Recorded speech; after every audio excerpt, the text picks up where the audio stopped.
Twelfth की physics में हमारे पास सेकंड चैप्टर है इलेक्ट्रोस्टैटिक पोटेंशियल एंड कैपेसिटेंस। इसके आधे पार्ट में तो हमें इलेक्ट्रोस्टैटिक पोटेंशियल के बारे में पढ़ना है, और जो लास्ट का आधा पार्ट होगा उसके अंदर हमें कैपेसिटेंस के बारे में पढ़ना है। तो पहले हम लोग इलेक्ट्रोस्टैटिक पोटेंशियल की डेफिनेशन देखते हैं। डेफिनेशन थोड़ी सी कॉम्प्लेक्स है। अगर आपको हल्का फुल्का याद हो कि क्लास 11th के अंदर आप लोगों ने ग्रेविटेशनल पोटेंशियल की भी डेफिनेशन देखी होगी। डेफिनेशन थोड़ी सी कॉम्प्लेक्स है। बाकी इलेक्ट्रोस्टैटिक पोटेंशियल का कंसेप्ट जो है वो बिल्कुल इजी है। ठीक है, डेफिनेशन आप लोग कॉपी पेन लेके बैठ जाइए, डेफिनेशन साथ साथ लिखते रहिए। पहले मैं डेफिनेशन लिख देता हूँ, बाद में एक्सप्लेन करूंगा कि क्या मतलब है इस डेफिनेशन का। ठीक है, चलिए डेफिनेशन क्या है। Work done by external force, work done by external force to bring a unit charge. Unit charge मतलब 1 कूलम चार्ज है ना। To bring a unit charge from infinite to point P in an external field, in an external field. लेकिन एक condition और होनी चाहिए। Condition है, bracket में लिख रहा हूं, कि जब आप उस यूनिट चार्ज को इनफाइनाइट से लेके पॉइंट पी तक ला रहे हो तो उसका एक्सलेशन कितना होना चाहिए, जीरो होना चाहिए। एक्सलेशन जीरो यानी कि उसके ऊपर नेट फोर्स कितना होना चाहिए, जीरो होना चाहिए। Is known as electrostatic potential at point P, at point P. ठीक है, जैसे आपको ये बोल दिया कि ये कोई पॉइंट पी है। ये जो डेफिनेशन लिखी है, अगर इसको आसान भाषा के अंदर बताना चाहें तो अगर आपको ये बोल दिया है कि एक पॉइंट पी है, यहाँ पे बताओ कि इलेक्ट्रोस्टैटिक पोटेंशियल कितना है। यहाँ पे इलेक्ट्रोस्टैटिक पोटेंशियल कितना है, तो इस रीजन के अंदर मान लेते हैं इलेक्ट्रिक फील्ड है। इलेक्ट्रिक फील्ड कहीं पे भी हो सकता है। एक कूलम चार्ज को, एक कूलम चार्ज को इनफाइनाइट से लेके और पॉइंट पी तक लाना है आपको। एक कूलम चार्ज को इनफाइनाइट से लेके पॉइंट पी तक लाना है। तो इस प्रोसेस के अंदर एक्सटर्नल फोर्स का कितना वर्कडन होगा। एक्सटर्नल फोर्स मतलब कि जो हमने एक कूलम चार्ज को पकड़ा और एक कूलम चार्ज को लेके हमें इनफाइनाइट से लेके कहां तक लेके जाना है, पॉइंट पी तक लेके जाना है। और यहाँ पे इलेक्ट्रिक फील्ड भी प्रेजेंट है ना। इलेक्ट्रिक फील्ड किधर भी हो सकता है, हमें उससे कोई मतलब नहीं है। अब ये ब्रॉडली बस इसकी डेफिनेशन देख रहे हैं। यहाँ पे इलेक्ट्रिक फील्ड है, इलेक्ट्रिक फील्ड है तो इस वन कूलम के ऊपर फोर्स भी लग रहा होगा।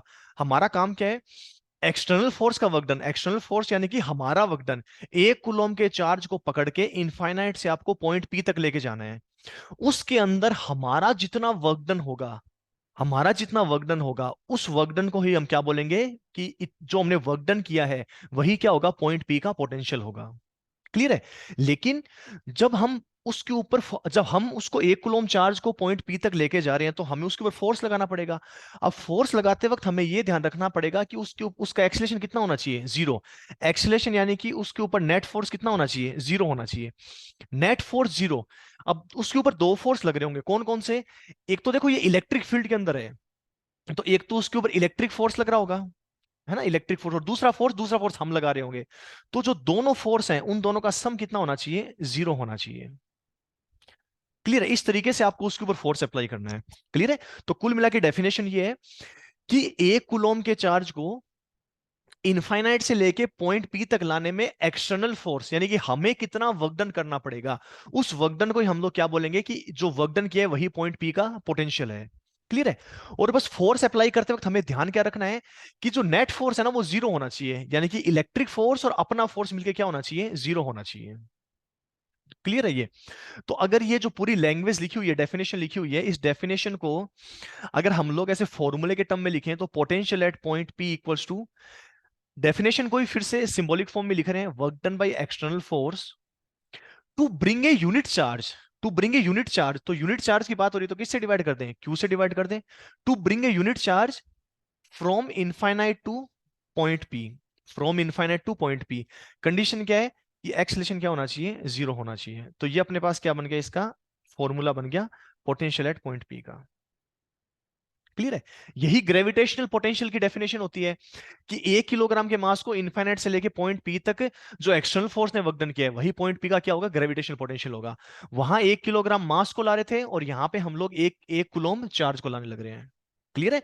तो फाइनली हमारे पास डेफिनेशन क्या हो गई, 1 कुलोम चार्ज को इनफाइनाइट से लेके पॉइंट पी तक लाने में जो हमारा वर्कडन होगा, हमारा वर्कडन यानी कि एक्सटर्नल फोर्स का जो वर्कडन होगा, वो वर्कडन ही क्या कहलाएगा, पॉइंट पी पे पोटेंशियल कहलाएगा।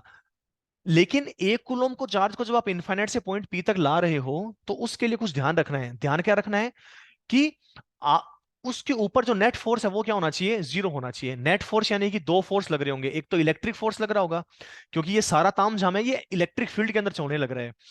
तो एक तो इलेक्ट्रिक फोर्स लग रहा होगा और दूसरा आपका खुद का फोर्स लग रहा होगा। दोनों मिला के नेट फोर्स कितने होने चाहिए, जीरो होने चाहिए। क्लियर है ये? चलिए, तो ये तो होगी उसकी बेसिक डेफिनेशन। अब अगर बात करते हैं इसकी थोड़ी प्रॉपर्टीज की, बात कर लेते हैं पोटेंशियल की।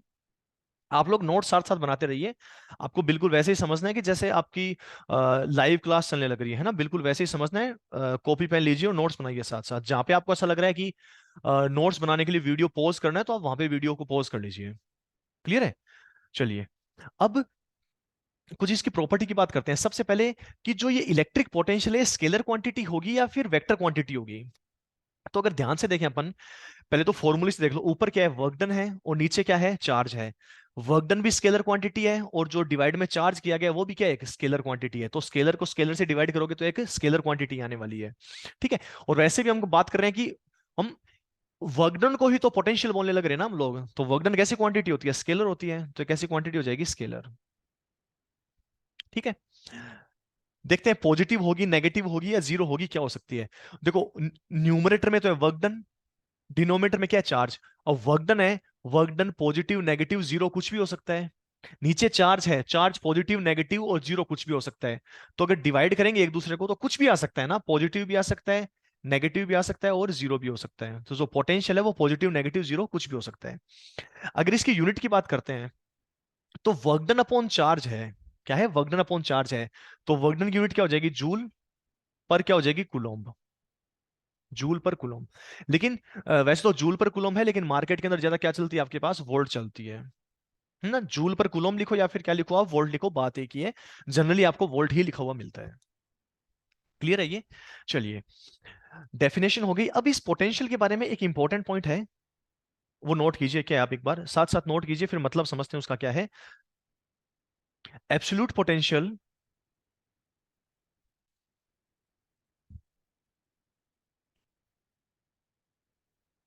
Absolute potential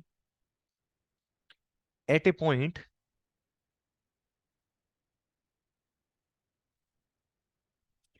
is not defined, is not defined. VP, VP मतलब पोटेंशियल एट पी। तो वीपी का मतलब क्या है रियल में, VP means it is the,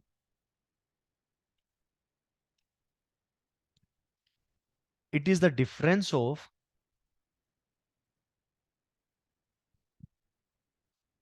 potential at point P, potential at point P and infinity. For reference,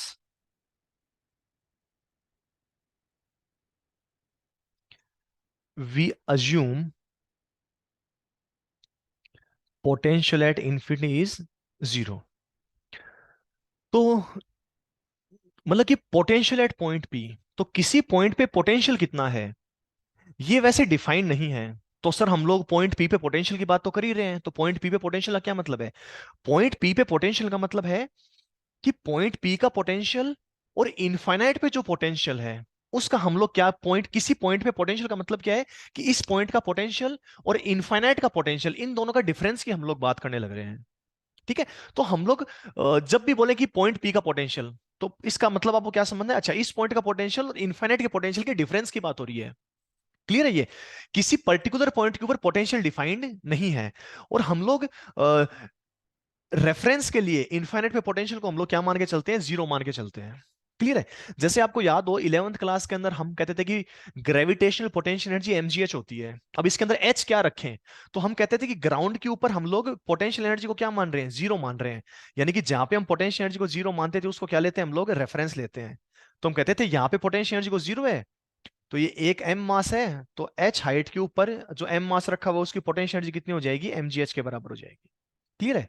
तो एक जगह पे आपको पोटेंशियल एनर्जी हम लोग जब कैलकुलेट कर रहे थे तो आपको एक जगह के ऊपर रेफरेंस मानना पड़ता था। रेफरेंस मतलब कि यहां पे हम पोटेंशियल एनर्जी को जीरो मान रहे हैं और अब बाकी पॉइंट्स की पोटेंशियल एनर्जी को हम कैलकुलेट करेंगे।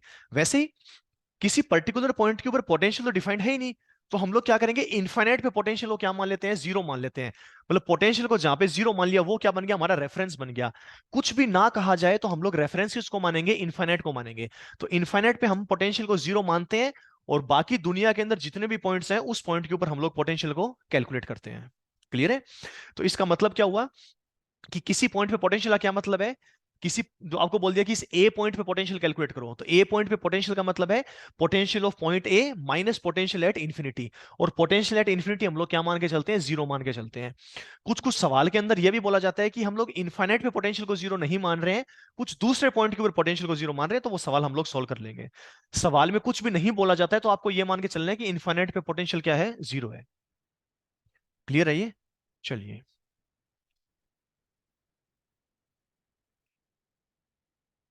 नेक्स्ट टॉपिक की बात करते हैं, potential due two point charge. Potential due two point charge.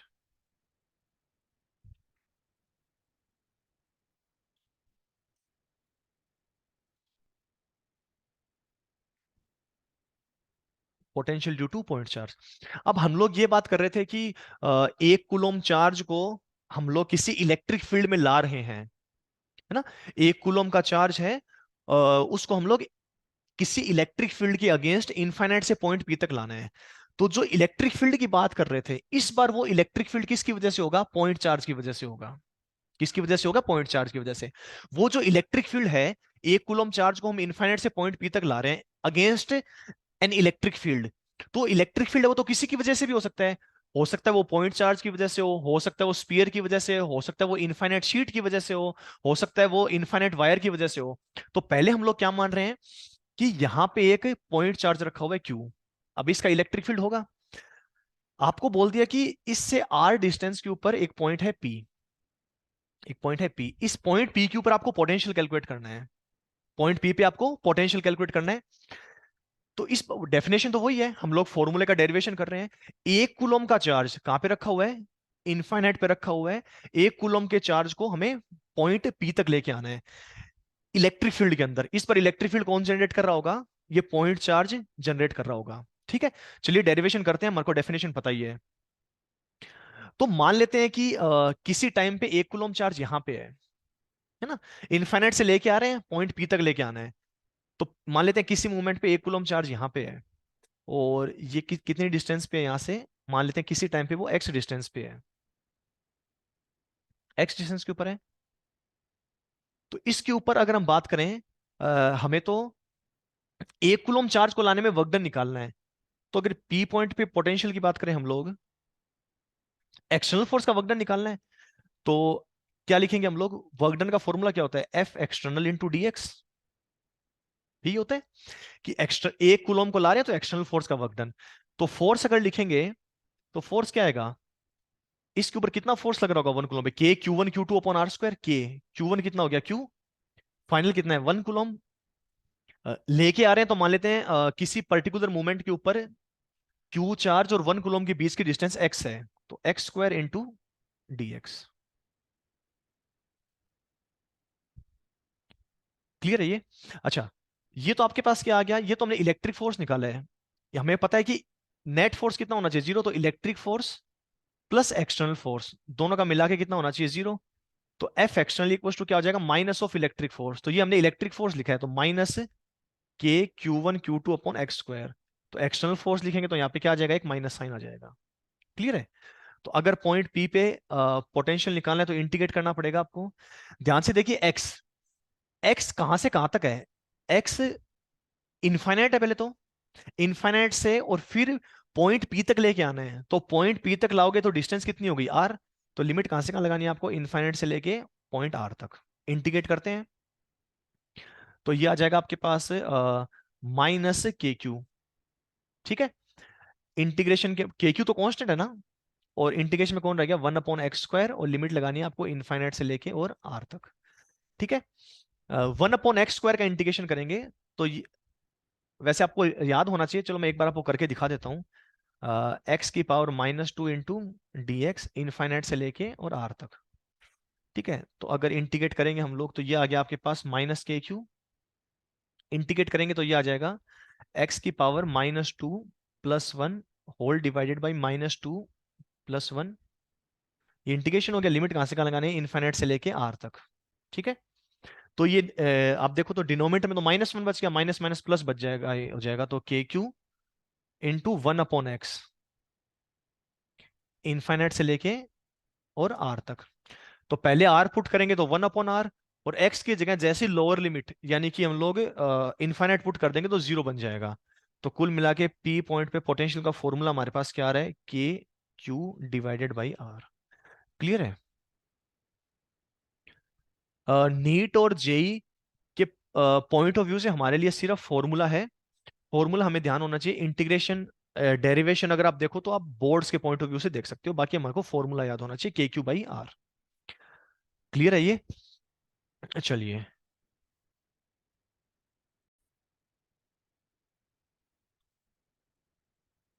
तो हमारे पास अगर एक कोई पॉइंट चार्ज है Q, R डिस्टेंस के ऊपर इलेक्ट्रिक पोटेंशियल का फॉर्मूला आ रहा है KQ/R। तो अगर हम लोग देखें कि जैसे कि ये मान लेते हैं कि एक स्पीयर है, एक एक हाइपोथेटिकल स्पीयर है, इसके सेंटर पे एक चार्ज रखा हुआ है Q। ठीक है, स्पीयर जैसा कुछ है नहीं, बस ऐसी इमेजनरी स्पीयर है। कोई पूछेगा इस पॉइंट पे पोटेंशियल कितना है इस पॉइंट चार्ज की वजह से, तो ये डिस्टेंस कितनी हो जाएगी, R। तो इस पॉइंट पे पोटेंशियल कितना आ जाएगा, KQ/R। ठीक है, इस पॉइंट पे पूछेगा तो इस Q चार्ज की वजह से ये ये पॉइंट भी पॉइंट चार्ज से कितना दूर है, R डिस्टेंस, तो इसमें भी कितना आ जाएगा, KQ/R। यानी कि हम ये बोल सकते हैं कि all points on this sphere have same potential, same potential. और उस पोटेंशियल की वैल्यू भी कितनी है, KQ/R। डायरेक्शन वगैरह तो कुछ होती नहीं है, क्योंकि हम इलेक्ट्रिक फील्ड निकालेंगे। अगर आप इलेक्ट्रिक फील्ड आपको याद हो तो इलेक्ट्रिक फील्ड का फॉर्मूला KQ/R² होता है। तो हर पॉइंट पे, हर एक पॉइंट जो है स्पीयर का, वो पॉइंट चार से R डिस्टेंस पे तो है। तो हर पॉइंट पे इलेक्ट्रिक फील्ड का मैग्नीट्यूड तो सेम आ जाएगा KQ/R², लेकिन डायरेक्शन अलग अलग आएगी। तो हम हर पॉइंट के ऊपर इलेक्ट्रिक फील्ड सेम नहीं बोल सकते हैं, है ना, इलेक्ट्रिक फील्ड का सिर्फ मैग्नीट्यूड सेम है। और पोटेंशियल की बात करें तो हर एक पॉइंट है वो पॉइंट चार से R डिस्टेंस पे है, तो हर पॉइंट पे पोटेंशियल KQ/R होगा। स्केलर क्वांटिटी है तो डायरेक्शन का तो कोई लफड़ा है ही नहीं। क्लियर है ये। चलिए, अगर हम लोग ग्राफ बनाना चाहें V वर्सेस R का, लोग ग्राफ बनाना चाहें V वर्सेस R का, V वर्सेस R का, तो जो V है वो प्रोपोर्शनल टू 1/R है। हमें पता है अगर V R के इनवर्सली प्रोपोर्शनल है तो जो ग्राफ होता है वो हमारे पास क्या बनता है, रेक्टेंगुलर हाइपरबोला बनता है। आप जैसे जैसे R इंक्रीज होता जाएगा पोटेंशियल क्या होता जाएगा, डिक्रीज होता जाएगा। ठीक है, तो ये आपके पास क्या बन जाएगा, रेक्टेंगुलर हाइपरबोला। अगर हम इलेक्ट्रिक फील्ड का ग्राफ बनाना चाहें तो इलेक्ट्रिक फील्ड पता है अपने को 1/R² के प्रोपोर्शनल होता है। तो ग्राफ ऐसा सही आएगा, आर की वैल्यू इंक्रीज होगी तो ई क्या होता जाएगा, डिक्रीज होता जाएगा। उसको मैं रेड पेन से बना रहा हूं। तो देखो दोनों एक दूसरे को काटेंगे कहां पे, V बराबर है KQ/R और E बराबर है KQ/R²। अगर दोनों फॉर्मूले में R की वैल्यू 1 पुट कर दें, R की वैल्यू 1 पुट कर दें, तो इलेक्ट्रिक फील्ड और पोटेंशियल दोनों की वैल्यू सेम आ जाएगी। मतलब ये R = 1 पे क्या करेंगे, एक दूसरे को कट करेंगे। तो ग्राफ कुछ ऐसा सा बनता है इलेक्ट्रिक फील्ड का। ये जो 1 पे तो दोनों की वैल्यू क्या आएगी, सेम आएगी। कुछ इस तरीके का ग्राफ बनता है। ये जो डॉटेड लाइन से बना रहे हैं, डॉटेड लाइन से, ये किसका ग्राफ है, ये इलेक्ट्रिक फील्ड का ग्राफ है। और जो ब्लैक कलर की बोल्ड लाइन से बनाया, ये किसका ग्राफ है? ये हो गया इलेक्ट्रिक फील्ड का ग्राफ, और ये किसका हो गया आपके पास? पोटेंशियल का ग्राफ। और यहाँ पे ये जब आर की वैल्यू 1 होगी, क्योंकि वी का फॉर्मूला क्या होता है? K Q by R. Electric field का फॉर्मूला होता है K Q by R square. जब आर की वैल्यू आप 1 पुट करोगे तो इलेक्ट्रिक फील्ड और पोटेंशियल सेम हो जाएगा, तो आर इक्वल टू 1 पे दोनों की वैल्यू सेम आएगी। अगर आर की वैल्यू 1 से कम है तो इलेक्ट्रिक फील्ड ज्यादा, आर की वैल्यू 1 से ज्यादा है तो आपका पोटेंशियल ज्यादा। क्लियर है ये? चलिए एग्जाम्पल पे आते हैं। सबसे पहला एग्जाम्पल करते हैं। दो पॉइंट चार्ज रखे हुए हैं, एक यहाँ पे एक पॉइंट चार्ज। इसका जो चार्ज की वैल्यू है वो है 3 × 10⁻⁸ ठीक है।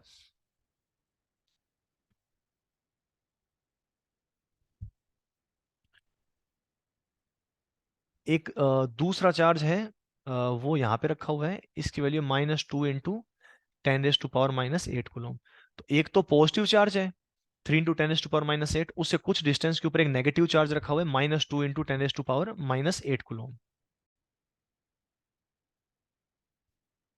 ये जो दोनों चार्ज आपको दिखाई दे रहे हैं, इनके बीच की डिस्टेंस है 15 सेंटीमीटर। आपको कैलकुलेट करना है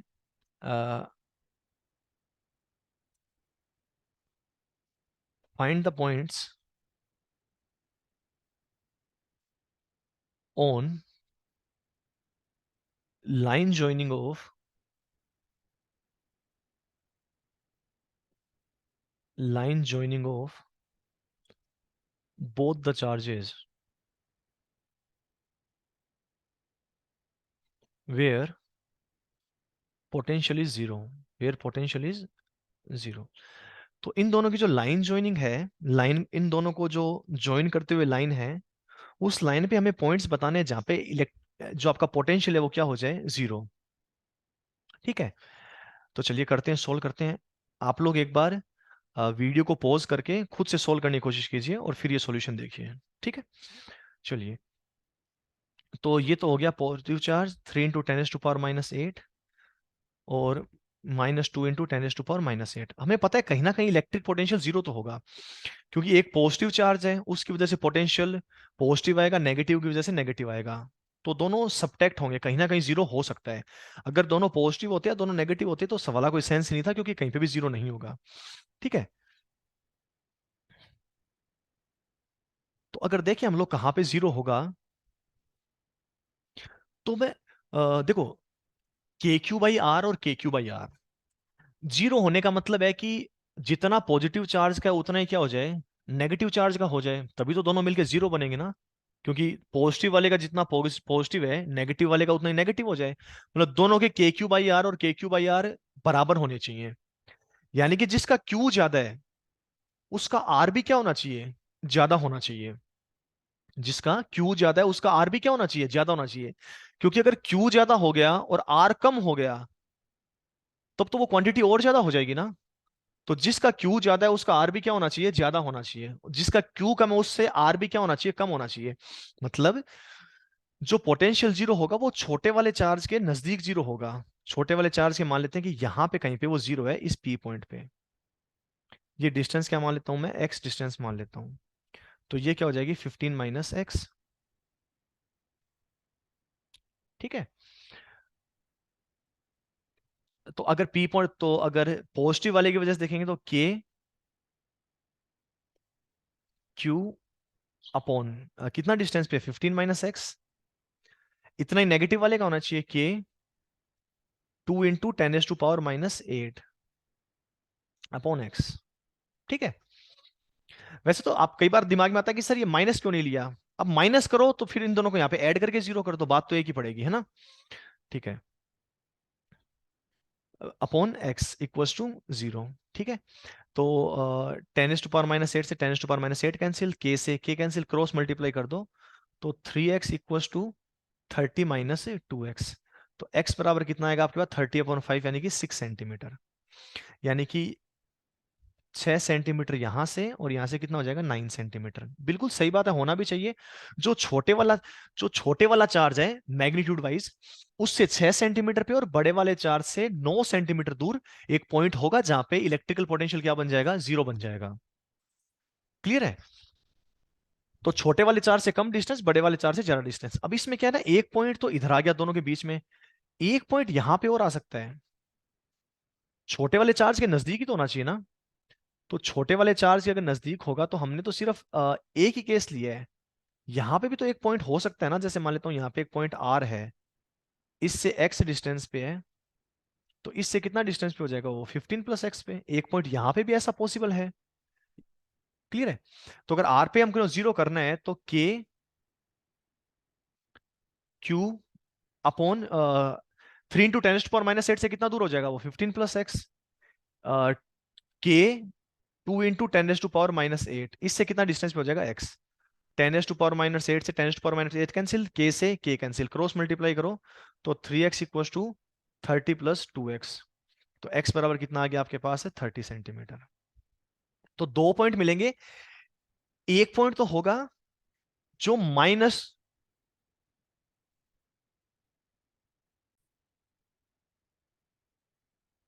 तो अगर ऐसा क्वेश्चन आता है आपके आप लोगों के पास कि एक पॉजिटिव चार्ज दे रखा है, एक नेगेटिव चार्ज दे रखा है, तो जो छोटे वाला चार्ज होगा उसके नजदीक आपके पास है इलेक्ट्रिक पोटेंशियल जीरो होगा, और ऐसे दो पॉइंट बनेंगे, ऐसे दो पॉइंट बनेंगे जिनके ऊपर इलेक्ट्रिक पोटेंशियल कितना होगा जीरो होगा। एक तो उन दोनों के बीच में बनेगा और एक छोटे वाले साइड चार्ज के क्या होगा राइट साइड में होगा। क्लियर है। तो दो पॉसिबल आंसर है। चलिए अगले क्वेश्चन पे आते हैं हम लोग।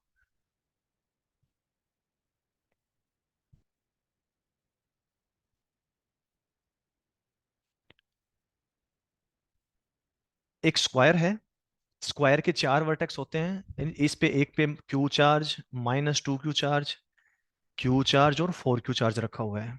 ठीक है। ये जो स्क्वायर है इसकी साइड मान लेते हैं कितनी है हमारे पास, ए है, और ये इसका सेंटर। ठीक है।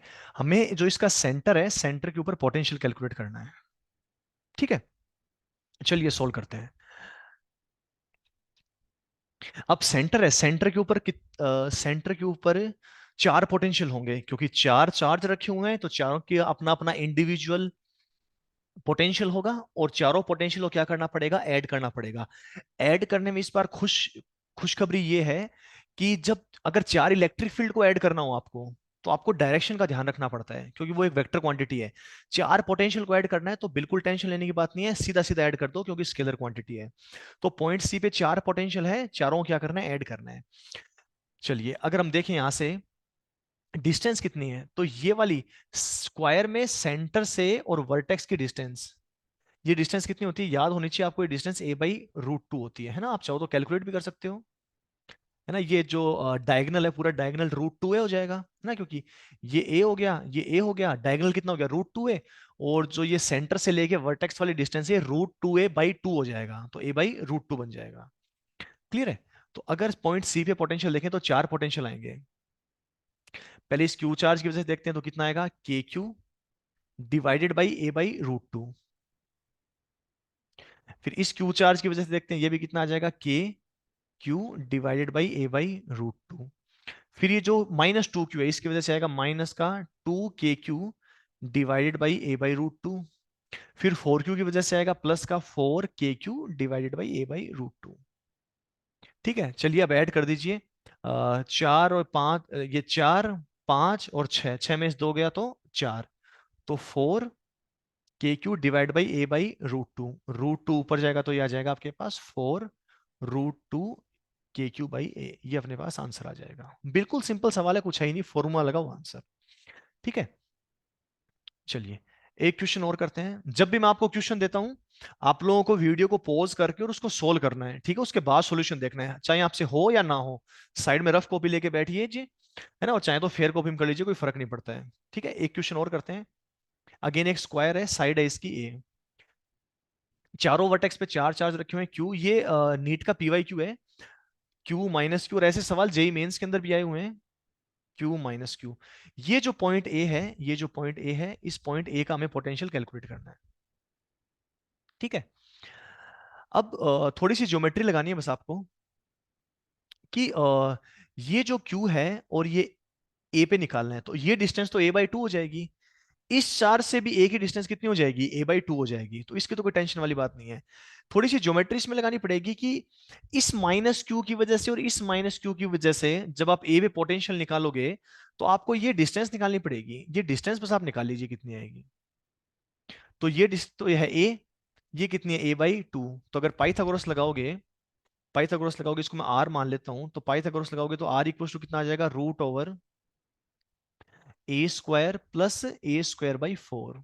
ठीक है, तो ये डिस्टेंस आ रही है √5a/2। ये आ गया आपके पास। सेम ये भी इतनी आएगी, ये भी डिस्टेंस कितनी आएगी आपके पास, आर ही आएगी। चलिए, तो अगर हम लोग पॉइंट ए पे पोटेंशियल लिखना चाहें तो पहले इस क्यू की वजह से, इन दोनों की वजह से लिखते हैं। तो कितना कितना आएगा, KQ डिवाइडेड बाई a/2। तो a/2 करेंगे, 2 कूद के ऊपर, यहां चला गया। दूसरे क्यू की वजह से लिखेंगे वो भी a/2 पे, तो 2 कूद के ऊपर। अब ये जो माइनस क्यू और माइनस क्यू है इनकी वजह से लिखते हैं, तो कितना आएगा, माइनस का KQ डिवाइड बाई √5a/2। तो √5a/2 कूद के ऊपर। सेम दूसरे वाले का भी उतना आएगा, माइनस का 2KQ डिवाइड बाई √5a। ठीक है, बस वैसे आंसर आ गया है, बस कैलकुलेशन कर लीजिए। पहले इन दोनों को ऐड करेंगे तो ये आ जाएगा 4KQ/a और माइनस का 4KQ divide by √5a।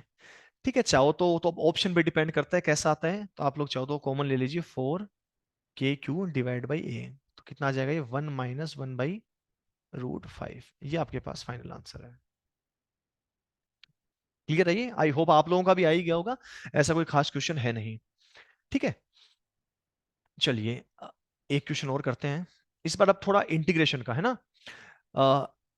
Integration का अगर क्वेश्चन आएगा नीट और जेई मेंस के अंदर, तो मोस्ट प्रोबेबली रोड या वायर का ही इंटीग्रेशन करना आपको आएगा। ठीक है, उससे और कोई इंटीग्रेशन आपके करना नहीं आएगा मोस्ट प्रोबेबली। ठीक है, तो वही आपको एक इंटीग्रेशन करना आना चाहिए बस। चलिए, क्या बोल रखा है आपको कि ये एक रोड बोल दो या वायर बोल दो, है ना। इसकी यूनिफॉर्मली चार्ज है। कैसे चार्ज है, यूनिफॉर्मली चार्ज है।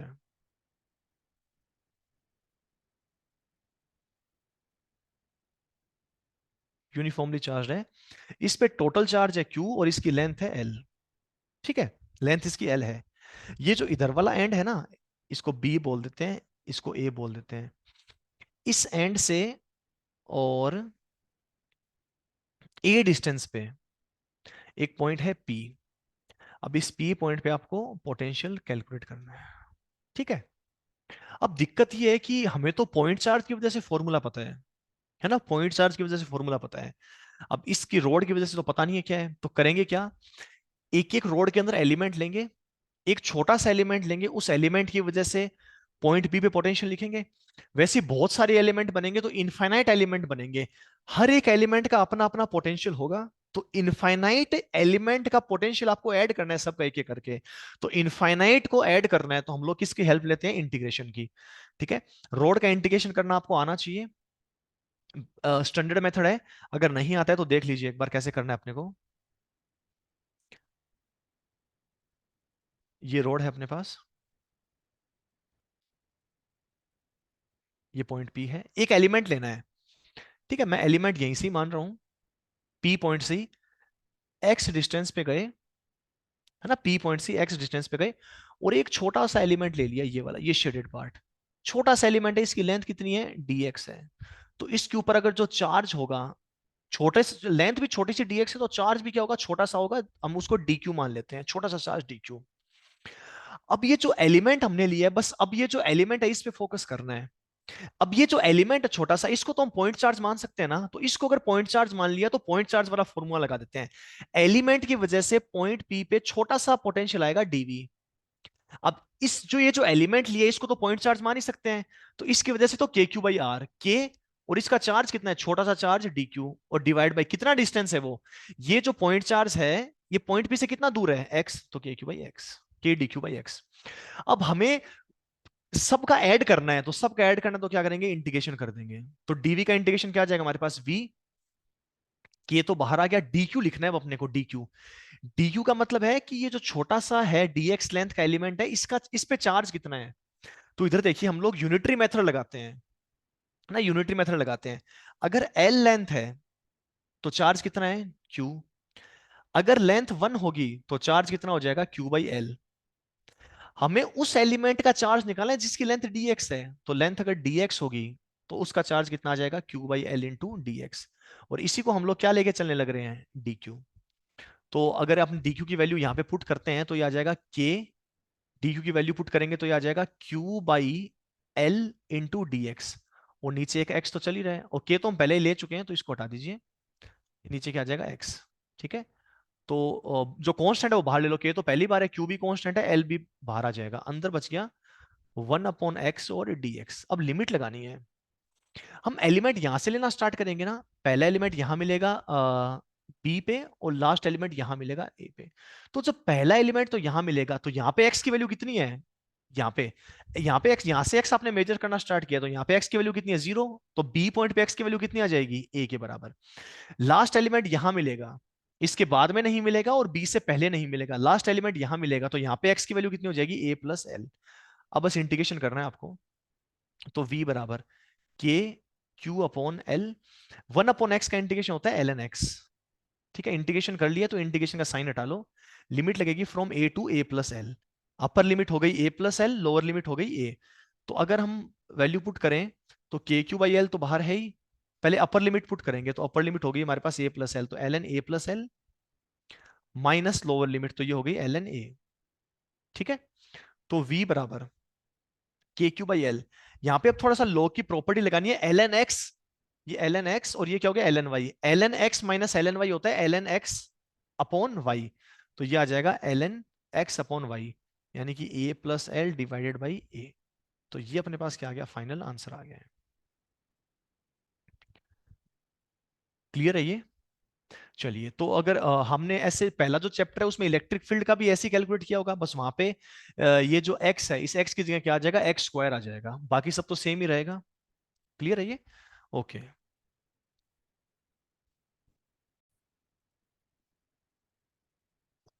तो हमने पोटेंशियल जो है वो पॉइंट चार्ज की वजह से देख लिया है, और हमने एक रॉड का इंटीग्रेशन करके भी देख लिया है।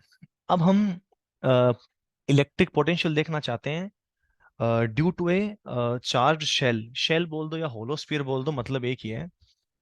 अब यहाँ पे क्या है ना कि जिस पॉइंट पे हमें पोटेंशियल कैलकुलेट करना है उसकी दो सिचुएशन बन सकती है।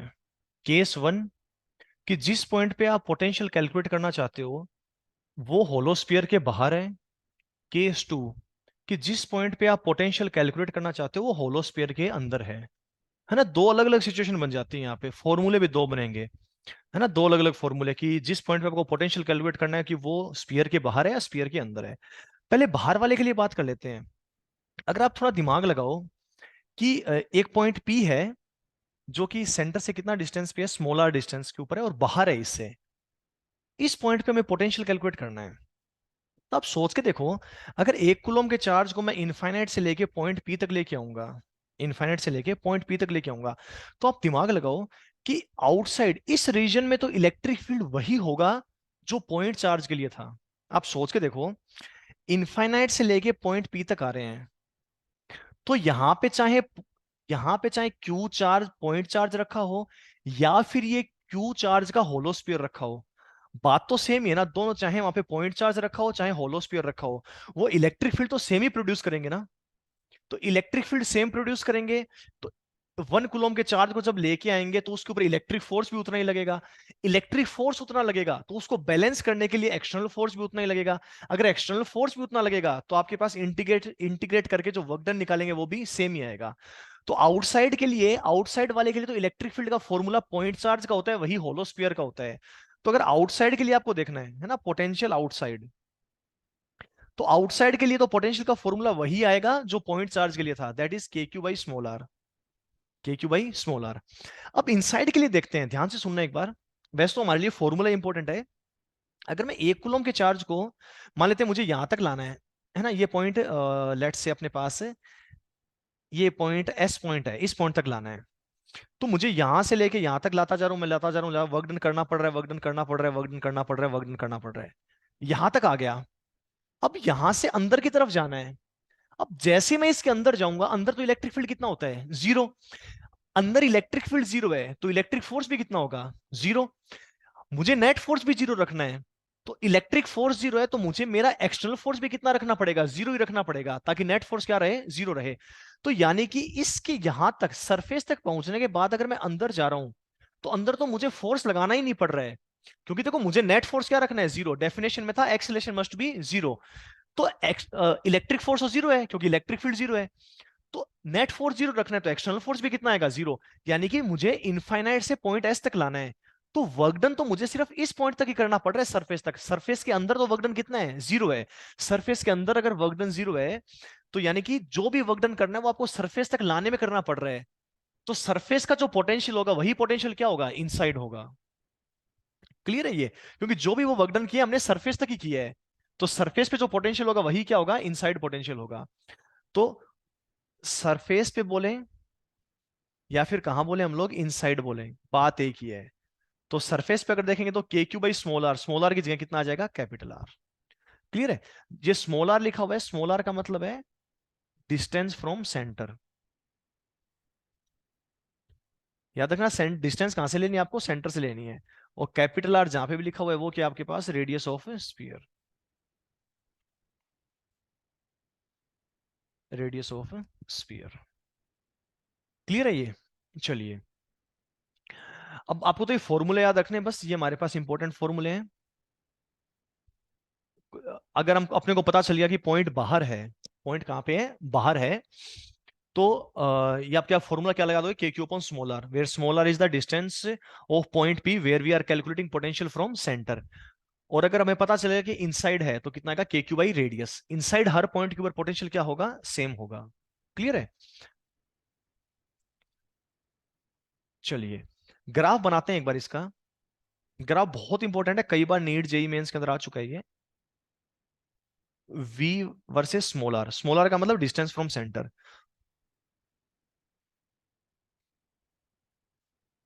यहाँ पे स्मॉल आर की वैल्यू कैपिटल आर है। अब आप ध्यान से सुनिए एक बार, मैं आपको अगर बोलता हूं कि जिस पॉइंट पे आपको पोटेंशियल कैलकुलेट करना है, जिस पॉइंट पे आपको पोटेंशियल कैलकुलेट करना है, अगर उस पॉइंट की डिस्टेंस हम लोग स्फीयर के सेंटर से निकालते हैं, जिस पॉइंट पे पोटेंशियल कैलकुलेट करना है उसकी सेंटर से डिस्टेंस अगर रेडियस से कम आ रही है, अगर रेडियस से कम आ रही है, इसका मतलब वो पॉइंट स्फीयर के अंदर है।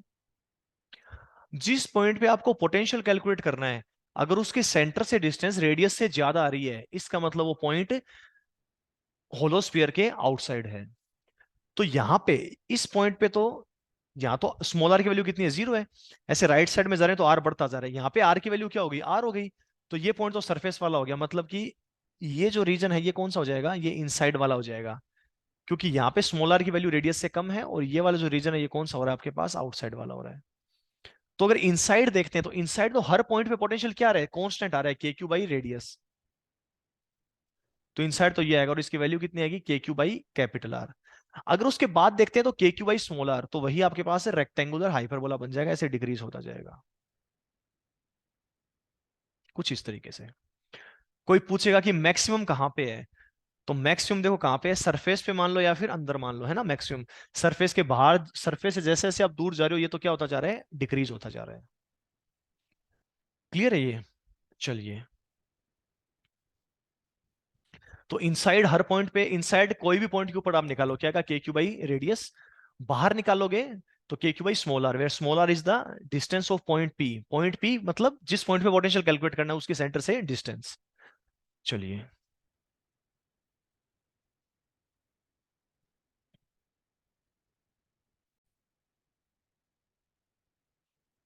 चलिए क्वेश्चन करते हैं एक। तीन होलोस्फीयर है हमारे पास।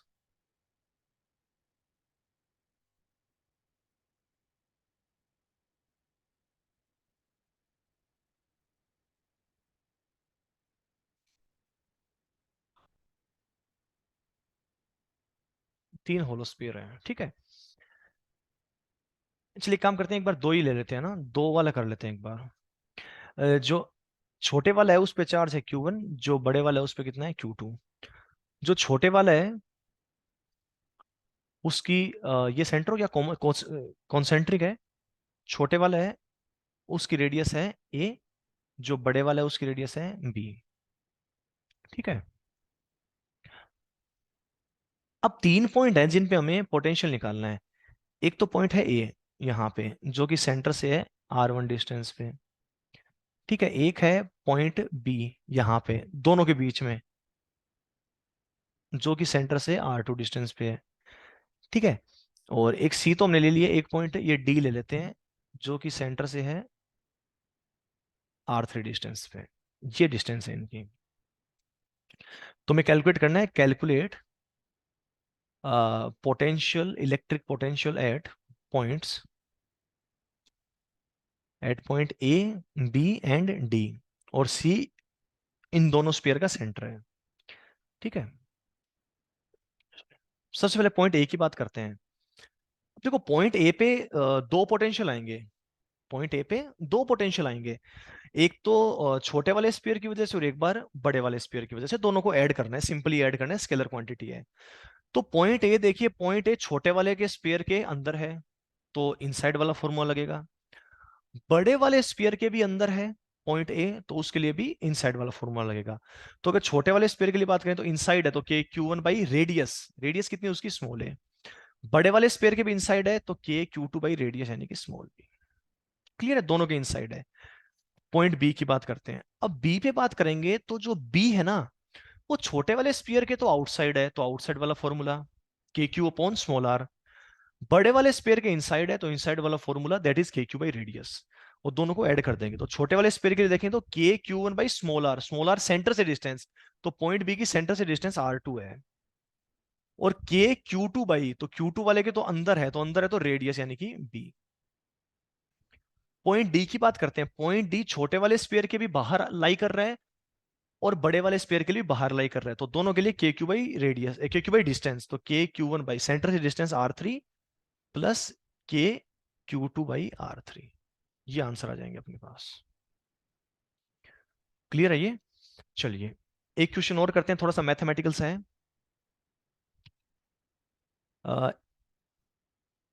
Equation of equation of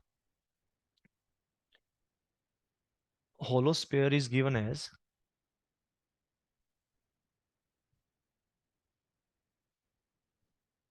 as X square plus Y square plus Z square equals to 25। ये गिवन है। ठीक है।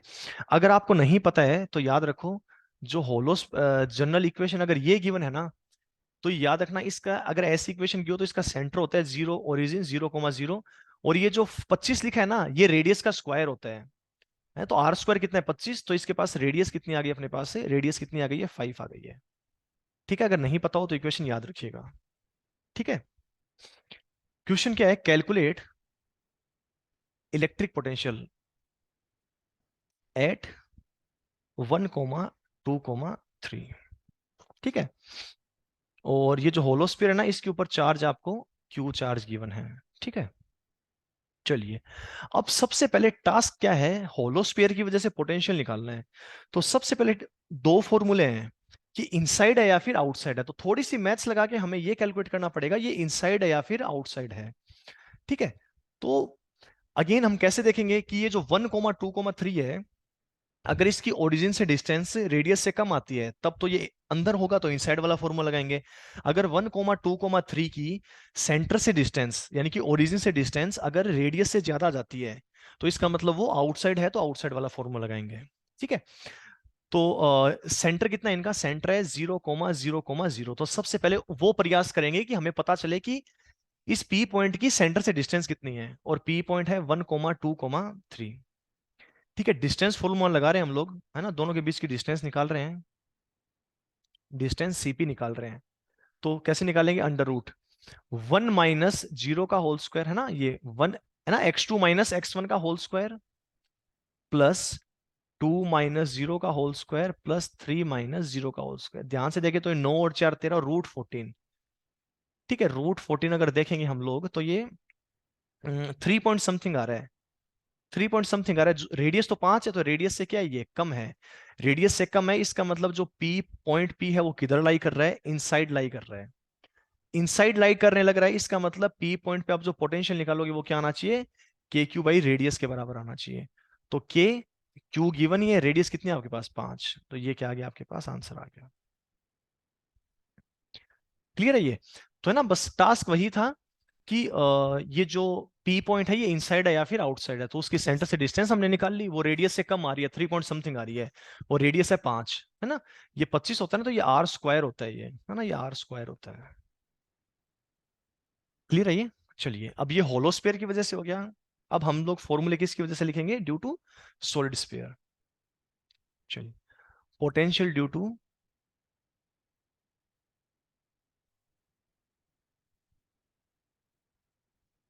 सॉलिड नॉन कंडक्टिंग, है ना। आगे कंडक्टर की बात करेंगे, उसकी थोड़ी सी प्रॉपर्टी अलग होती है ना। Solid non conducting sphere. जो होलो था ना, वो कंडक्टिंग हो या नॉन कंडक्टिंग, कोई फर्क नहीं पड़ेगा, है ना, उसमें सेम ही फॉर्मूले लगेंगे। सॉलिड नॉन कंडक्टिंग और कंडक्टिंग में थोड़ा सा अंतर आ जाता है, वो आगे वाले लेक्चर्स में बात करेंगे, ठीक है।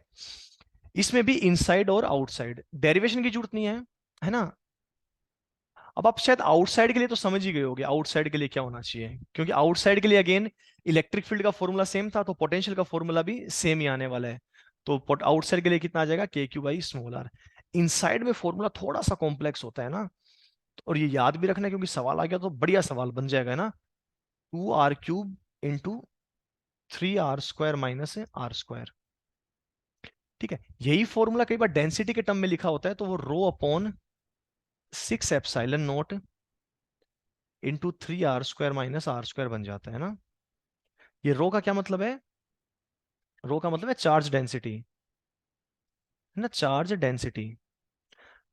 अब सॉलिड स्फीयर है, तो उसमें तो चार्ज अंदर तक घुसा पड़ा होगा, पूरे के पूरे वॉल्यूम में होगा, चार्ज डेंसिटी मतलब चार्ज अपॉन वॉल्यूम, तो क्यू अपॉन वॉल्यूम 4/3 πr³। तो आप अगर ये जो रो की वैल्यू है ये यहां पुट कर देंगे, तो फिर से ये वाला ही फॉर्मूला बन जाएगा, ठीक है। वो आप देख लेना, आपको क्यू गिवन है तो ऊपर वाला फॉर्मूला, और डेंसिटी गिवन है तो ये वाला फॉर्मूला। क्लियर है। अगेन जहां जहां पे स्मॉल आर लिखा है, मतलब distance from centre, distance of point P. ये पॉइंट पी कौन सा है, जिस पे हम पोटेंशियल निकालने के लिए संघर्ष कर रहे हैं, फ्रॉम सेंटर। और अगर कैपिटल आर लिखोगे, तो कैपिटल आर का क्या मतलब हो जाएगा, रेडियस ऑफ स्फीयर। अगर ये कभी इनसाइड वाला आता है तो फॉर्मूला बेस्ड आएगा, फॉर्मूला लगाते ही आंसर आएगा, क्योंकि फॉर्मूला याद रखना भी अपने आप में एक बड़ा ही टास्क है।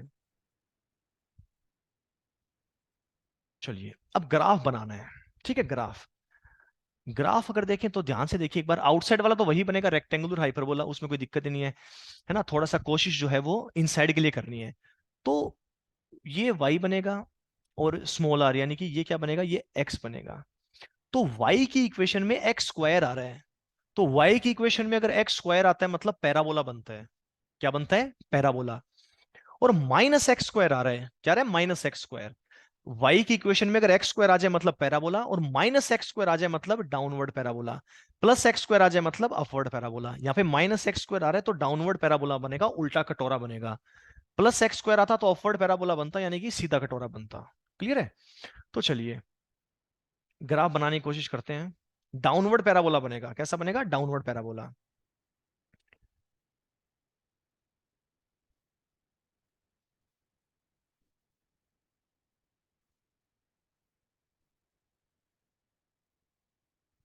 तो ये तो हो गया स्मॉल आर, और ये हो गया वाई एक्सिस पे पोटेंशियल, है ना। तो अगेन जो ये यहाँ पे स्मॉल आर इक्वल टू क्या होगा, कैपिटल आर। ये तो क्या है, सरफेस होगी ना, ये स्मॉल आर और कैपिटल आर बराबर हो जाए, सेंटर से डिस्टेंस रेडियस के बराबर आ जाए, तो ये वाली जो डॉटेड लाइन है ये तो किसको रिप्रेजेंट करिए, सरफेस को।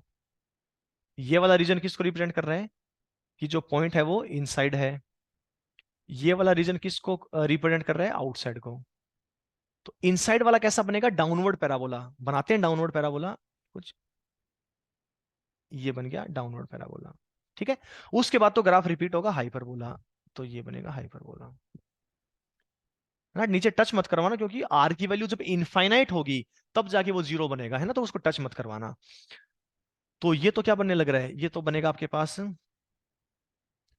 पैराबोला, और ये क्या बन रहा है, रेक्टेंगुलर हाइपरबोला, रेक्टेंगुलर हाइपरबोला।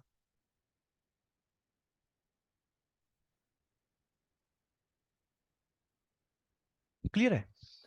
तो अगर देखें हम लोग, तो मैक्सिमम वैल्यू कहां पे आ रही है, मैक्सिमम वैल्यू तो यहाँ पे आ रही है, देखो यहाँ पे स्मॉल आर कितना है, जीरो, स्मॉल आर जीरो का मतलब क्या हो गया, सेंटर हो गया ना। तो मैक्सिमम तो यहाँ नहीं लग रही है, उसके बाद तो देखो जैसे जैसे आप सेंटर से दूर जा रहे हो वो डिक्रीज ही होता जा रहा है ना। तो पोटेंशियल विल बी मैक्सिमम,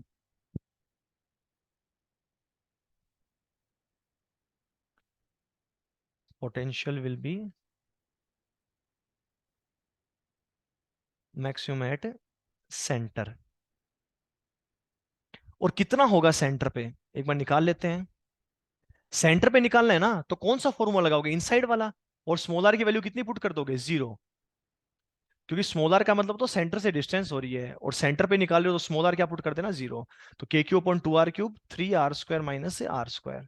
तो स्मॉल आर की वैल्यू जीरो पुट करो आप, तो ये आ रहा है थ्री के क्यू बाई टू आर। ठीक है।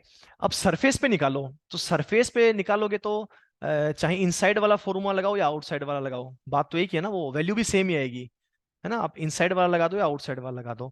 आउटसाइड वाला ही थोड़ा सा आसान लग रहा है, आउटसाइड वाला लगाता हूँ के क्यू बाई आर। तो अगर आप ध्यान से देखिए, अगर मैं सेंटर पे देखूं, तो सेंटर पे अगर देखेंगे, सरफेस पे तो आ रहा है K Q by are, centre पे आ रहा है थ्री बाई टू के क्यू बाई आर। तो जो सेंटर पे आएगा वो सरफेस का 1.5 गुना आएगा, 1.5 टाइम्स, 3/2 टाइम्स। तो 1.5 पोटेंशियल एट सरफेस। ठीक है, चाहो तो ये रिलेशन भी आप याद रख सकते हो। क्लियर है ये? चलिए, तो ग्राफ कैसा बनेगा, इनसाइड तो बनेगा पैराबोला, इवन डाउनवर्ड पैराबोला, क्योंकि वो माइनस आर स्क्वायर आ रहा है ना। और आउटसाइड कैसा बन जाएगा आपके पास, रेक्टेंगुलर हाइपरबोला। क्लियर है ये? चलिए, एक है ना इसके अंदर वाटर ड्रॉप्स वाले क्वेश्चन आते हैं ना, वाटर ड्रॉप क्वेश्चन, उसके लिए फॉर्मूला डराइव ही कर लेते हैं ना।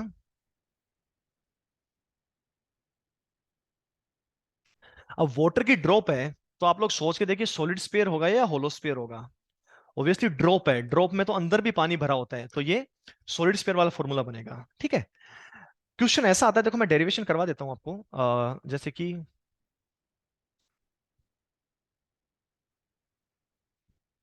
ऐसे ना बहुत सारी छोटी छोटी छोटी ड्रॉप्स हैं वाटर की, छोटी छोटी ड्रॉप्स हैं। हर एक ड्रॉप पे चार्ज है ना, वो क्यू है। और ऐसी कितनी ड्रॉप्स हैं आपके पास, एन ड्रॉप्स हैं। सवाल आएगा तो एन की वैल्यू गिवन मिलेगी।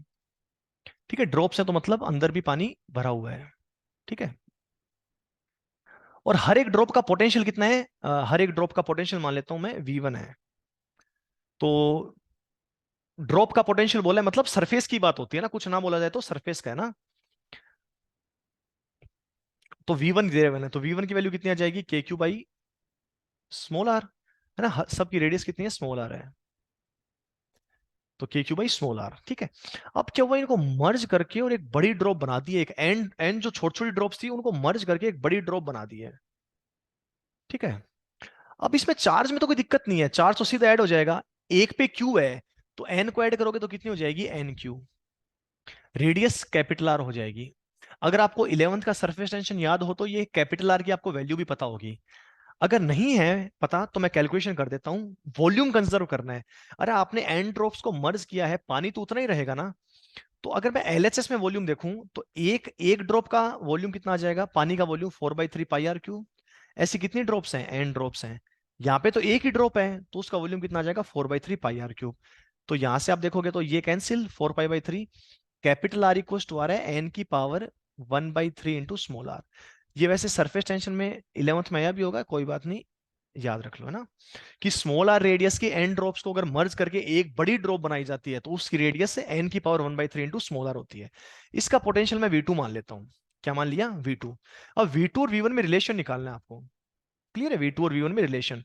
तो V2 अगर मैं देखूंगा तो के क्यू बाई रेडियस ही होगा के, लेकिन क्यू कितना है, क्यू हो जाएगा एन क्यू अपॉन रेडियस, तो रेडियस कैपिटल आर, तो एन की पावर 1/3 इंटू स्मॉल आर। तो यहां से अगर देखोगे तो ये आएगा के क्यू अपॉन स्मॉल आर, ये एन की पावर 1/3 ऊपर जाएगा तो ये आ जाएगा एन की पावर 2/3। तो ध्यान से देखो, अगर मैं V2 इक्वल्स टू देखूं तो V2 इक्वल्स टू आ रहा है n की पावर 2/3 इंटू V1। सबका मतलब पता होना चाहिए। n का मतलब क्या है? n का मतलब है नंबर ऑफ ड्रॉप्स, कितनी ड्रॉप्स को आपने मर्ज किया है। जरूरी नहीं है मर्ज करने वाला भी आए, वो एक ड्रॉप को ब्रेक करने वाला भी आ सकता है, बात तो एक ही है। V2 क्या है? V2 ऐसे याद रख लो, बड़ी वाली ड्रॉप का पोटेंशियल, बड़ी वाली ड्रॉप का पोटेंशियल। कौन से पॉइंट का? सरफेस का। कहां का? सरफेस का। कुछ ना भी बोला जाए तो ड्रॉप वाले क्वेश्चन में सरफेस का ही निकालना है। V1 मतलब छोटी वाली ड्रॉप का पोटेंशियल। और एन का क्या मतलब हो जाएगा? एन का मतलब है कितनी ड्रॉप्स को आप मर्ज कर रहे हो। क्लियर है? ये याद होना चाहिए आपको। चलिए एक क्वेश्चन करते हैं, बिल्कुल आसान सा क्वेश्चन है, PYQ का क्वेश्चन है, प्रीवियस ईयर आया हुआ है ना। चलिए सिंपल क्वेश्चन है, साथ साथ नोट कीजिए। 27 drops,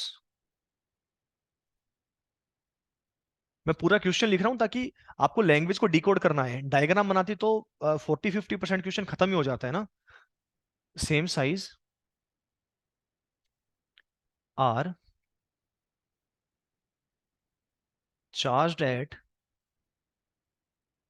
220 volt each, they combine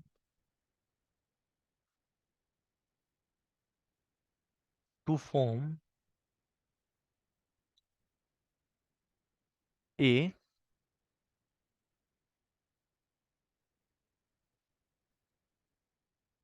bigger drop, calculate potential of bigger drop. देखो अब इसमें ना ड्रॉप का बताया नहीं है कौन से पॉइंट पे, वो सेल्फ अंडरस्टूड है कि सरफेस की बात हो रही है। ठीक है, चलिए एक अगर फॉर्मूला याद है तो एक लाइन में आंसर आ जाएगा। ये कह रहा है 27 ड्रॉप है सेम साइज की, उनको चार्ज कर रखा है, और एक ड्रॉप का जो पोटेंशियल है वो 220 है ना, मतलब सरफेस का। तो कह रहे हैं कंबाइन करके, तो यानी कि V2 इक्वल्स टू एन की power 2/3 into V1। V2, V2 तो निकालना है, V आपको। एन कितने, कितनी ड्रॉप्स है? 27, तो 27 की पावर 2/3। और V1 कितना है? 220। तो V बराबर 27 की पावर 2/3 करनी है, तो 27 की पावर 1/3 करेंगे 3, तो ये कितना आ जाएगा आपके पास? 9 इंटू 220। तो बड़ी वाली ड्रॉप का पोटेंशियल देखेंगे तो कितना आ जाएगा आपके पास से? 1980 वोल्ट। क्लियर है ये? ओके। चलिए एक क्वेश्चन ऐसा करते हैं जिसमें पोटेंशियल को इनफाइनाइट पे जीरो ना मानकर किसी दूसरे पॉइंट के ऊपर पोटेंशियल को जीरो माना हुआ है। मतलब जो रेफरेंस बाय डिफॉल्ट हम लोग इनफाइनाइट को मानते हैं, वो इस बार रेफरेंस किसी और पॉइंट को माना गया है। और वो सवाल में आपको बता देगा कि हमने इस बार रेफरेंस किसको माना है। क्वेश्चन पढ़िए एक बार और ट्राई कीजिए। Consider potential on surface of solid sphere, ये सॉलिड स्फीयर नॉन कंडक्टिंग है, to be zero. Now calculate potential at centre. तो सेंटर पे पोटेंशियल कैलकुलेट करना है। सेंटर के ऊपर अगर देखें हम लोग तो जनरली पोटेंशियल होता कितना है? अगर हम इनफाइनाइट के ऊपर पोटेंशियल को जीरो मानते हैं तो हमने अभी भी देखा था 3KQ/2R होता है। ठीक है, सरफेस पे कितना होता है? सरफेस पे होता है KQ/R। लेकिन ये फॉर्मूले तब लगते हैं जब इनफाइनाइट को हम लोग रेफरेंस मानते हैं, इनफाइनाइट पे पोटेंशियल जीरो मानते हैं, तब ये वैल्यूज होती है। लेकिन इस पर ये क्या कह रहे हैं कि सरफेस पे हमने जीरो मान लिया है। सरफेस पे जीरो मान लिया तो देखो सरफेस पे KQ/R है, सरफेस पे KQ/R है, इसको जीरो बनाना है। तो इसको जीरो बनाना है, तो इसको जीरो बनाने के लिए इसमें से कितना सब्ट्रैक्ट करना चाहिए? सर आप बोलोगे कि सर KQ/R ही सब्ट्रैक्ट कर दो, क्या बन जाएगा? ये जीरो बन जाएगा। तो आपने सरफेस वाले में क्या चेंज किया? आपने KQ/R सब्ट्रैक्ट कर दिया। तो इस दुनिया में जितने भी पोटेंशियल हैं उनमें से KQ/R क्या कर दो? सब्ट्रैक्ट कर दो। तो सरफेस पे जो KQ/R हुआ करता था उसमें से KQ/R सब्ट्रैक्ट करके क्या बन गया? जीरो। तो अगर आप सरफेस को रेफरेंस मानते हो तो सेंटर पे जो 3KQ/2R होता था उसमें भी क्या सब्ट्रैक्ट कर दो? आप KQ/R सब्ट्रैक्ट कर दो। तो कितना आ जाएगा आपके पास? ये KQ/2R, ये अपने पास आंसर आ जाएगा। ठीक है, तो कहने का मतलब ये कि आपने जीरो बनाने के लिए KQ/R सब्ट्रैक्ट किया, तो बाकी जिस भी पॉइंट का आपको कैलकुलेट करना है उसमें से KQ/R सब्ट्रैक्ट कर दो, वही आंसर होता है। कुल मिला के बात ये है कि डिफरेंस है ना, देखो होता तो डिफरेंस ही है ना, है ना। तो डिफरेंस है ना वो कांस्टेंट रहेगा। जैसे इन दोनों का डिफरेंस आप पहले निकालो या अब निकालो, डिफरेंस हमेशा क्या रहेगा, कांस्टेंट रहेगा। क्लियर है ये। चलिए,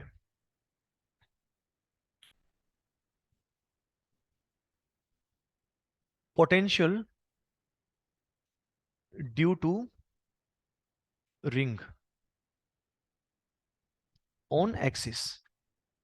रिंग की वजह से पोटेंशियल कैलकुलेट करना है उसकी एक्सिस पे। हमने इलेक्ट्रिक फील्ड भी उसकी एक्सिस पे ही कैलकुलेट किया था। ठीक है, तो एक रिंग देखते हैं हम लोग। जैसे मान लेते हैं कि ये रिंग है अपने पास, है ना। ये क्यू चार्ज है, इस पे चार्ज क्यू है, इसकी रेडियस कितनी आर है। ये इसका सेंटर हो गया, ये उसकी एक्सिस हो गई। इस पे एक पॉइंट पी है जो कि सेंटर से एक्स डिस्टेंस पे है।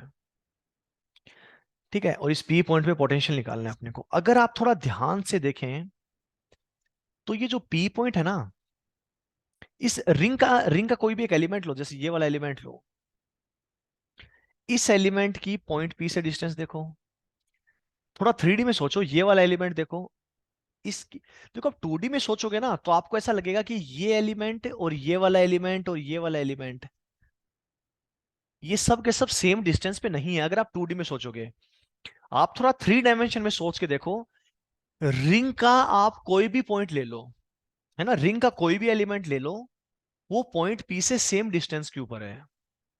आप रिंग का कोई भी एलिमेंट ले लो, वो पॉइंट पी से सेम डिस्टेंस के ऊपर है। अगर आप वो डिस्टेंस भी देखना चाहो तो डिस्टेंस अगर आप देखोगे तो ये वाली डिस्टेंस आएगी आपके पास, जो सबसे ऊपर वाला पॉइंट निकाला है, ये डिस्टेंस आएगी।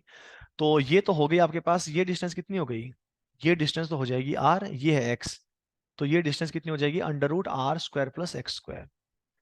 यानी कि पूरा का पूरा क्यू चार्ज, पूरा का पूरा क्यू चार्ज पॉइंट पी से कितना डिस्टेंस पे है, root R square plus X square. तो अगर मैं फॉर्मूला लगाऊं तो क्या बन जाएगा, K Q upon under root R square plus X square. क्योंकि क्यू पूरा का पूरा चार्ज है वो under root R square plus X square distance के ऊपर ही है। ठीक है। अच्छा, अब ध्यान से देखो, चाहे जरूरी नहीं है कि यूनिफॉर्म हो, नॉन यूनिफॉर्म और नॉन यूनिफॉर्म दोनों में फॉर्मूला लग जाएगा। चाहे नॉन यूनिफॉर्म होगा तब भी क्या फर्क पड़ जाएगा। नॉन यूनिफॉर्म का मतलब होता है कहीं पे चार्ज डेंसिटी ज्यादा है, कहीं पे चार्ज डेंसिटी कम है, फिर भी पूरा का पूरा चार्ज रहेगा तो under root R square plus X square distance के ऊपर ही। तो चाहे यूनिफॉर्मली डिस्ट्रीब्यूटेड हो या नॉन यूनिफॉर्मली हो, वो पूरा का पूरा सेम डिस्टेंस के ऊपर ही है। तो K Q upon under root R square plus X square. Clear है। अब ध्यान से देखो आप इसको, जैसे जैसे आप एक्स इंक्रीज करते जाओगे, जो पोटेंशियल है वो क्या होता जाएगा, डिक्रीज होता जाएगा। एक्स का मतलब है वो पॉइंट पी सेंटर से कितना डिस्टेंस के ऊपर है। तो अगर आप ग्राफ बनाओ, अगर इसका ग्राफ बनाए हम लोग, तो दोनों तरफ ग्राफ बना के देखते हैं। ये हो जाएगा पोटेंशियल और ये हो जाएगा वो एक्स। ठीक है। तो अगर आप देखो इसका ग्राफ, तो ये तो सेंटर हो गया। एक्स की मिनिमम वैल्यू होगी तो पोटेंशियल मैक्सिमम आएगा। एक्स की मिनिमम वैल्यू जीरो यानी कि सेंटर, तो सेंटर मैक्सिमम आएगा। आप सेंटर से दूर जाओगे तब भी क्या होगा, वो ऐसे डिक्रीज होता जाएगा। और इधर लेफ्ट में जाओगे तो बात तो एक ही है ना, वो सेंटर से डिस्टेंस है, तो लेफ्ट में ग्राफ कुछ ऐसा आएगा। क्लियर है ये। मिलाना नहीं है, क्योंकि एक्स की वैल्यू इनफाइनाइट होगी तब जाके ये पोटेंशियल क्या बनेगा, जीरो बनेगा। क्लियर है।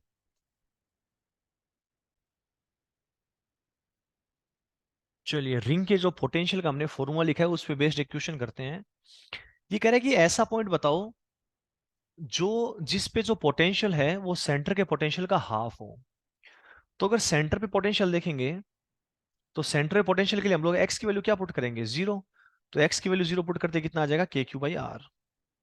तो हमें ऐसा पोटेंशियल बताना है, ऐसा पॉइंट बताना है जहां पोटेंशियल सेंटर का क्या हो, हाफ हो, तो K Q by two R. अब जनरल फॉर्मूला क्या होता है, K Q upon under root R square plus X square. बस अब इनको सोल्व करके आपको एक्स निकालना है। ये कट गया, स्क्वायर कर दो तो यह आ जाएगा four R square equals to R square plus X square. तो यहाँ से एक्स की वैल्यू निकालोगे तो कितना आएगा, रूट थ्री आर। ये अपने पास तो रूट थ्री आर डिस्टेंस पे दोनों ही होंगे, उस सेंटर से राइट साइड में रूट थ्री आर और सेंटर से लेफ्ट साइड में रूट थ्री आर, दोनों ही पॉइंट पे जो पोटेंशियल होगा वो सेंटर का क्या होगा, हाफ होगा, है ना। कितने पॉइंट मिलेंगे ऐसे, है ना, two points on axis, axis के ऊपर ऐसे दो पॉइंट मिलेंगे। चलिए, नेक्स्ट टॉपिक है कि हमें पोटेंशियल निकालना है। एक आर्क है, आर्क मतलब एक सर्कल का एक हिस्सा है, उस पे कुछ कुछ चार्ज है, तो उसकी वजह से सेंटर के ऊपर हमें पोटेंशियल निकालना है। सवाल दो तरीके से आ सकता है, दोनों डायग्राम बने हुए हैं। पहले वाला देखते हैं कि जो आर्क है ना, उस पे टोटल चार्ज दे रखा है आपको, कितना है, क्यू है, उसकी रेडियस कितनी आर है। तो सेंटर के ऊपर आप पोटेंशियल देखोगे अगेन, तो जो पूरा का पूरा चार्ज है उसमें आप कोई भी एलिमेंट ले लो, हर एलिमेंट सेंटर से आर डिस्टेंस पे है, तो सेंटर में पोटेंशियल कितना आ जाएगा, के क्यू बाई आर। के क्यू बाई आर, क्लियर है, क्योंकि क्यू चार्ज है और सारा का सारा कितने डिस्टेंस पे, आर डिस्टेंस के ऊपर है। जैसे रिंग के एक्सिस पे देख रहे तो सारा का सारा charge under root R square plus X square distance पे था, तो K Q upon under root R square plus X square आ गया था। यहाँ पे कंप्लीट चार्ज आर डिस्टेंस पे है। अब ये वाला है, यहाँ तो फॉर्मूला तो वही आएगा, के क्यू बाई आर। यहाँ पे आपको लेमडा दे रखा है ना। लेमडा क्या मतलब होता है, linear charge density. Linear charge density मतलब यूनिट लेंथ के ऊपर इतना चार्ज है। तो फॉर्मूला तो वही लगेगा, के क्यू बाई आर, लेकिन क्यू गिवन नहीं है, लेमडा गिवन है। तो क्यू, क्यू को क्या लिख देंगे हम लोग, लेमडा मल्टीप्लाइड बाई, लेमडा तो हो गया यूनिट लेंथ का, और इसकी लेंथ कितनी, आर्क की, आर थीटा। तो आर क्यू कितना आ जाएगा, lambda R into theta upon R, R से आर कैंसिल। तो सेंटर के ऊपर अगर देखें हम लोग, पोटेंशियल कितना आएगा, तो के लेमडा इंटू थीटा। ठीक है। और ऑब्वियस है कि थीटा आपको फिजिक्स के अंदर किस में पुट करना होता है, रेडियन में पुट करना होता है। तो अगर 30 डिग्री आएगा तो हम लोग उसको क्या लिखेंगे, पाई बाई 6 लिखेंगे। क्लियर है। अब इसके सवाल भी आते हैं तो बिल्कुल फॉर्मूला बेस्ड आते हैं, वो लोग आप लोग कर सकते हो। क्लियर है। ओके।